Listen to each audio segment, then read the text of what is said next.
Masda uriba stairs asigumba si mamangdu vikrabra. Masimukti chap yungba haibdu oiribani. Aduga masi mioi khrana pangal thongna khak sizinaduna stair asibu karibani. Amadi chatpada kiba fawba stairs ama landuna yauba fangadaba kila adugi maramdadi adom khanglabra. Masiga loinana ngasigi video sida adomna malem prithvi asida lei haiba sungtha thazaroidaba stairs singi maramda khoi punna khangminasi. Aduga stairs singi list asida Manipur gi Yaori.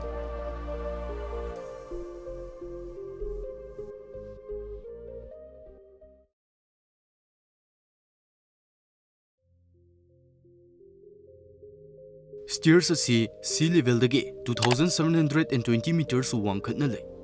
Aduga masi adukimatik tamti. Khongpham khajikting soikibda wanglabo mafam masdagi leimaida takidoribani. Ching asigi khwai matunda yam ningthiraba kila ama sule. Masibu yengnabgi damakni miyam asna mathoi khobakta haptuna stair asibu karibasi. Stairs asi adukimatik tamti. Masigi maramna ching asigi maton yongna kaba matamda pung 3 hena changi. Masi chumnagi lambi do oiba targadi 30 minutes khaki lambi oiribani. Aduga stairs asigi saru khradadi support amata su leiti. Aduna wall asda mama duna kaba tahalli. Marup sing nasu hena khanglibduni mountainous region sing asi nong tagalli habisi. Aduna stairs asi yam matamda sotkhattuna su lei. Masina yamna nalhalli aduga asoi ingam thokpagi changsu yam wangna lehellibani. Nong kanna taba matamdadi stairs asi kabda thingba thammi. Aduga normal day dasu mioi chaunga dagi hena kahalamdi. Aduga masigi stair asi ngasidagi chahi chaunga mamangdagi leiraklibani.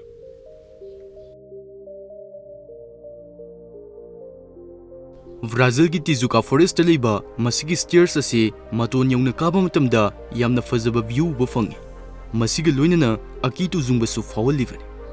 Stairs asi ching asida direct oina haktuna semkhibani. Aduga yamna su ngammi. Adubo stairs asida yot ki chen yanthaduna thammi. Mioi kyama stair astigi on tharaktuna sikhibagi thodok kyama mamangda leiki. Aduga khwai ngaklibasna stair asigi maton yongna kaba matamda pung 3 muk changi hairi.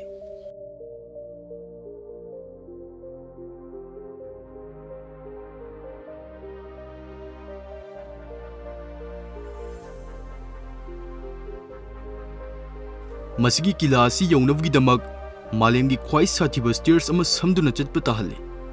Hakchang fare haina leiba mioising fawba masigi stairs asi kadringai taruk tara thokna khanthaba ama changlibani. Yamna kuiraba ariba stairs oiba maramna mafam kyada kaiba amadi yadaba yauri. Aduna section na ningthina satpa su tahalli. Stair asida support ki damak chain natraga cable asina chingba amata su leiti. Masida adongi khud ki support oinaba haiduna hole kyamarum thammi. Kila sibo akai atoi natraga attack to bangam loidaba mawang amada design to duna stair asi semkibo oini haire. Aduga kila asi yaunavgi lambi so stair asi natna atopo option amata su leiba nati. Masigi unique oiba mafam masibu yengnaba sahigi mioi lising kya leptana laknaribani. Cricket pamba mioi singyam nungaiba pawni 2026 Premier League hokre avdi somsu khangbiramlani. Aduna 1xbet hardba platform asi mioi kya na amde samuksu yauna follow tawzari. Mazda domino le season aduna sel yamna su tanbi ai. Adugo IPL gi oina team masna khudul khrasu sem saduna thamni. Mazda sel gi mana amade Apple phone su yauri. Masina su loitri. Ihan han boina anabo mioi singi oina deposit mari makta bonus legani. Adugo hauzi lising humdra hen bage bonus piri. Masi fangnavgi damak piriba lingas da sangbiro amade mana kya thoibiyo. Mafam asigi top asi yobu fawda khongkap sadruka yankai muk thangba taribani. Hek ubdadi thoina sathidaba male maramdi site animakta support yaubani na. Adubu stairs asida lepa leitana ising sentharibani. Masna stairs asi yam nalhallammi. Karigumba masda nan kiba thoklagadi tamthiba mongda sokhanboi thoklibani. Masigi mafam asi leimaidagi 2,135 meters in wangma mafam dal. Amadi akoibada asang amantana pik thallibani. Masi yengba matamda pukning huna fazi.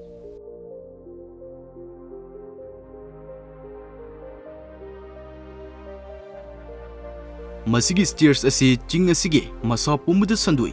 Aduga steps lising ahunga chamapanga kungani thoi leiba stairs amakhakni. Masda satpa matamda section na satpata. Maramdi ariba stairs oivanina mafam kyamarom akai atoi thoki. Stairs asigi yet oi animakta support ki damak grilled happy. Masna asoi angam thokadaba singdagi ngak thoktuna sul laklibani. Aduban nongzu thagi matamdadi stairs asida napi kungna hori. Aduna ningthina uba ngamdaba mafam kya ama yauri. Aduga nong leptana kanna taba matamdadi stairs asigi makhada leiriba leibak adu namthakiba yawi. Masina chaliba miyosingda khudong thiba kya thokhanboi thoklibani. Mamangda haizakiba stairs sing adumadi anemba mafamdagi awangmada kakhalakpani. Adubu masigi stairs asimadi makhada oina kumdawribani. Mafam asi floor 13 muki arubada kuthana lei. Masda satpa matamda section satpa tai. Maramdi site amada support leiribaso atopa site asimadi leitribani. Masda khongpham amatang soikiba matamda direct makhada onthagi dawribani. Hek ubada inaunongna sembolution kiba stairs malagaso masi ngasidagi chahi lising amuga chanidagi lising amuga chahum fawgi mamangda semlamba stairs ni. Adubu masda khwai ngaklibasina ngasi fawsu stairs asida akai atu amata thoktaba asini.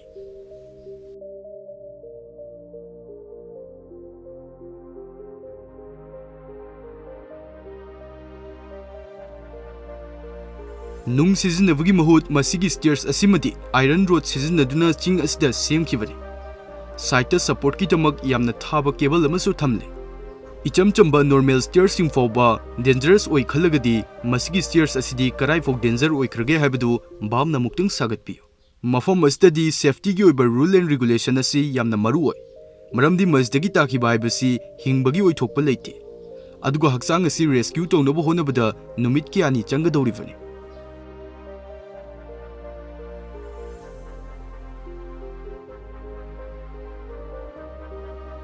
China da leiba masigi stair asi chap yungba haibdu.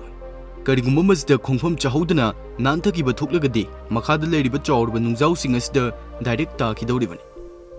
Stair asida support ki damak chain lei. Accident di adumak thoklibani. Masigi stair asi road to heaven hariga sukhangne. Maramdi matondagi pukning huna fazraba view ba fangi. View asi khaki damak ni chahi gi miyoi lising kiyamana ching asida kanavgi damak lakliba asi.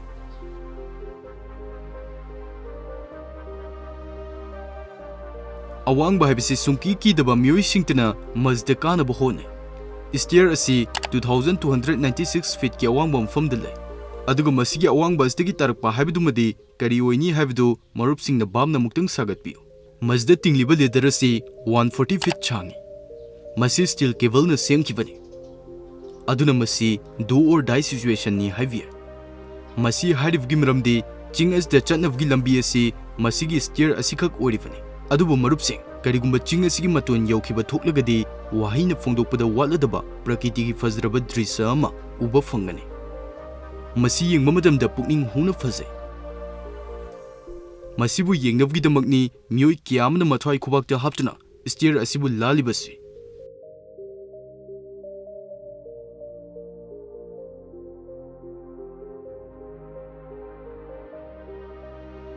Kalavantin dak arsibu yongnavgidamak adomna Malemda Khwai satiba stair ama samduna chatpatai.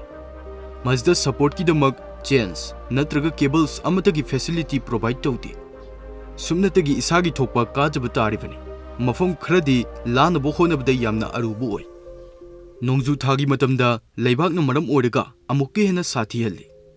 Maramdi yamna nanba mafamna hontakiba yavgi oi thokpa yamu wangna lei. Chahigi miyoi lising kiyana mafam mazibu visit tawri.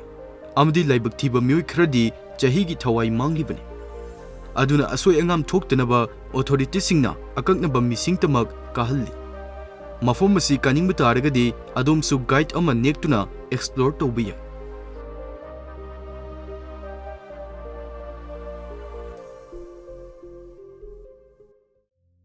Manipur da leiba prakriti oiba khwai fazaba mafam singi manungda Shiroy chingsu amani. Aduga ching asna adukimatik unique oribasi Manipur gi state flower su oriba Shiroy lily asi mafam masda sali. Aduga masi atopa Malemgi mafam amatada fangdi. Aduna masibu yengnavgidamak chahigi miyoi lising kiyamana ching asibu kane. Atay atopa tourist spot ching amanadana mafam masda safe oiba staircase leite. Masigi mahut chumnatagi chamchamba leibak taktuna semba stairsi. Madusu napi singna kungna huzenduna lei. ꯑꯗꯨꯒ ꯃꯐꯝꯁꯤ ꯅꯣꯡ ꯇꯣꯏꯅ ꯃꯥꯌꯣꯛꯅꯕ ꯃꯔꯝꯅ ꯃꯁꯤꯕꯨ ꯀꯥꯕꯗ ꯈꯨꯗꯣꯡꯆꯥꯗꯕ ꯀꯌꯥ ꯃꯥꯌꯣꯛꯅꯍꯜꯂꯤ꯫ Shiroy Peak ꯑꯁꯤꯒꯤ ꯈ꯭ꯋꯥꯏ ꯃꯇꯣꯟ ꯌꯧꯕ ꯐꯥꯎꯕꯗ 2,835 ꯃꯤꯇꯔꯁ ꯋꯥꯡꯏ꯫ ꯌꯦꯠ ꯑꯣꯏꯗ ꯁꯄꯣꯔꯠ ꯑꯣꯏꯅꯕꯒꯤꯗꯃꯛ ꯌꯣꯠꯀꯤ ꯆꯦꯟꯁꯅꯆꯤꯡꯕ ꯑꯃꯠꯇ ꯊꯝꯗꯦ꯫ ꯆꯦꯛꯁꯤꯟꯅ ꯆꯠꯍꯧꯗ꯭ꯔꯕꯗꯤ ꯊꯋꯥꯏ ꯃꯥꯡꯕ ꯐꯥꯎ ꯑꯣꯏꯊꯣꯛꯂꯤꯕꯅꯤ꯫ ꯃꯇꯣꯟ ꯌꯧꯅ ꯀꯥꯔꯛꯄꯒꯤ ꯂꯝꯕꯤ ꯑꯁꯤꯗ ꯈꯨꯗꯣꯡꯆꯥꯗꯕ ꯀꯌꯥ ꯃꯥꯌꯣꯛꯅꯔꯕꯁꯨ ꯃꯇꯣꯟ ꯑꯁꯤꯗꯒꯤ ꯌꯦꯡꯊꯔꯛꯄꯗ ꯎꯔꯤꯕ ꯚ꯭ꯌꯨ ꯑꯁꯤꯃꯛꯇꯤ ꯑꯉꯛꯄ ꯐꯪꯅ ꯐꯖꯩ꯫ ꯑꯗꯨꯅ ꯑꯋꯥꯕ ꯈꯨꯗꯣꯡꯆꯥꯗꯕ ꯀꯌꯥ ꯂꯩꯔꯕꯁꯨ ꯃꯤꯑꯣꯏ ꯂꯤꯁꯤꯡ ꯀꯌꯥꯅ ꯃꯐꯝ ꯑꯁꯤꯗ ꯆꯍꯤꯒꯤ ꯚꯤꯖꯤꯠ ꯇꯧꯔꯛꯂꯤ꯫ ꯃꯐꯝ ꯑꯁꯤꯗ ꯆꯠꯂꯨꯔꯕ ꯃꯔꯨꯞꯁꯤꯡꯅ ꯑꯦꯛꯁꯄꯤꯔꯤꯌꯦꯟꯁ ꯀꯝꯗꯧꯕꯒꯦ ꯍꯥꯏꯕꯗꯨ ꯀꯃꯦꯟꯇ ꯊꯝꯕꯤꯔꯝꯃꯨ꯫